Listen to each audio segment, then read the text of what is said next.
Hello, good morning, guys. You're welcome to my channel, and today is day 6 of my journey as a YouTuber in 2021. Yes. So this is day 6 of my 30-day series as a new YouTuber, guys. And man, has it been fun? Sure has been. The constant thought of what the next content would be has not been easy. Trust me, content creators out there are doing a hell lot of a good job, and kudos to everyone dishing out daily content, not just content but valuable content that is touching and transforming lives there. So yes, so today on this channel, guys, I'm going to be telling you one of my very funny travel story, and I'm getting your insights on your own reaction. How would you have reacted if you were in my shoes, or your own testimonies of how total strangers have helped you out on a travel when you were stranded in the course of your travel, and how you yourself have been helping others too. So stay tuned, guys. Today is story time. Okay, guys, so yes, I'm back to tell my story. Who is not here? Who is not here? Check. Let's do a head count. Who is not here to listen to this story? Because it's an interesting one. So, guys, in 2010, 11, thereabout, I can't say, I traveled to Niger State to visit my elder sister who was doing her youth service at that time. And prior to coming, I was coming from the east. And you know how far Niger is. Usually I do east to Abuja and I stop. But today I was going to Niger for the first time. So guys, she gave me directions. Oh yes, she gave me directions as to where to stop when I get to Niger State. I think it was a filling station. Yes, a filling station.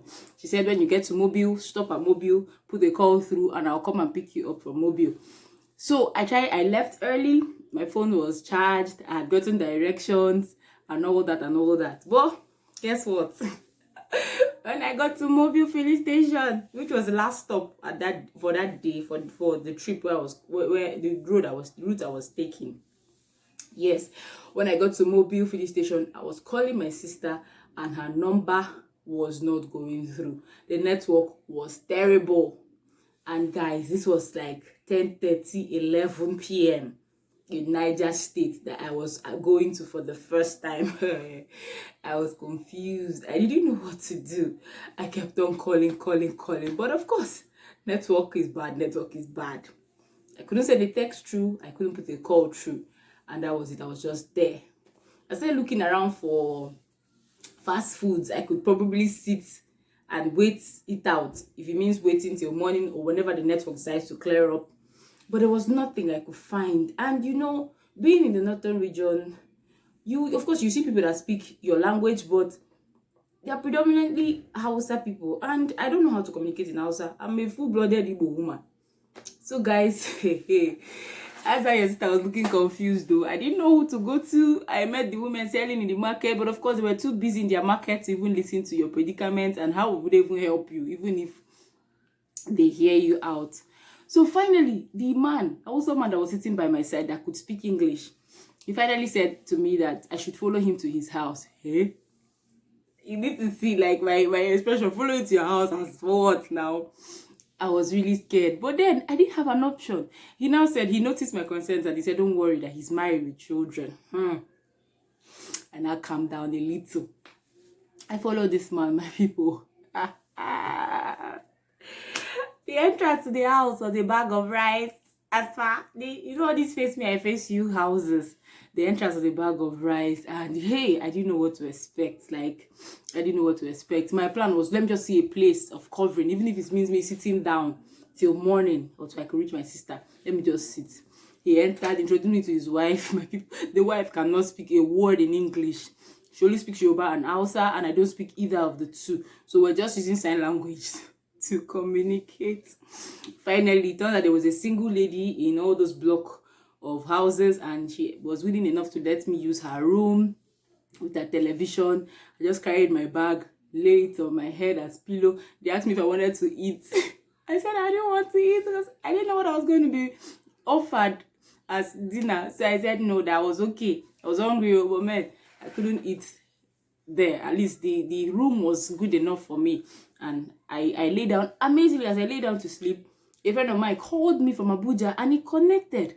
So what I did was I sent my sister's number across to him for him to tell my sister where I was, because I'd asked the man where I was. And my sister, he now called my sister, told my sister where I was. And my sister said he wasn't far away from where she was. But since he was late, because it was almost 1 a.m. at that point, since he was late, she would come pick me up very early the next morning.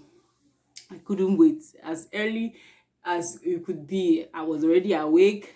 And again, they offered me breakfast. And because I rejected dinner, I didn't want it to seem like I would also reject breakfast. And breakfast was tea and bread. So what could possibly go wrong? So of course, I blessed the food and I ate it in a very big bowl of, these big mugs filled with tea. I couldn't take it all, but then that was what I was served, and that's how a stranger saved me on my first day to Niger. So guys, what funny, beautiful travel stories do you have? What ways have strangers come through for you in your journey in Nigeria and even outside Nigeria? What ways have you yourself been a help to strangers who you've seen stranded in their travels? Please write it down in the comments. In the first video, I shared some tips on things you need to do or things that will help you in your travel in Nigeria, interstate travels and all that. Yes, and today I wanted to add another tip, which is to dress comfortably. Oh, sisters, brothers, don't go wearing a jumpsuit when you know you have a long journey to make. How would you pee if you're pressed? Ask yourself that. Wisdom. Don't go wearing your ashwebi laces and all that. You know, those ones that even itches your neighbor and makes your neighbor uncomfortable. How would you be comfortable in that if you're traveling from Abia State to Lagos? Think again. Don't be that person.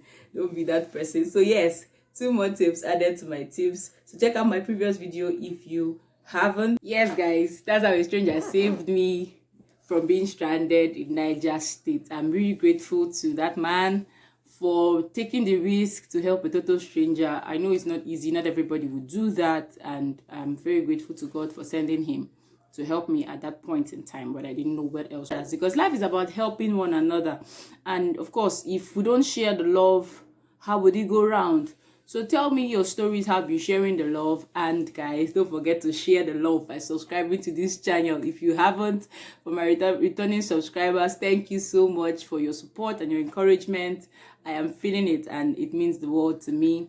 So thank you for tuning in to day 6 of my 30-day series of my life as a new YouTuber. And man, to be honest with you, this has been so much fun. It is keeping me on my feet, making me grow, making me learn. So yes, this is the end of today's video. See you tomorrow. Bye.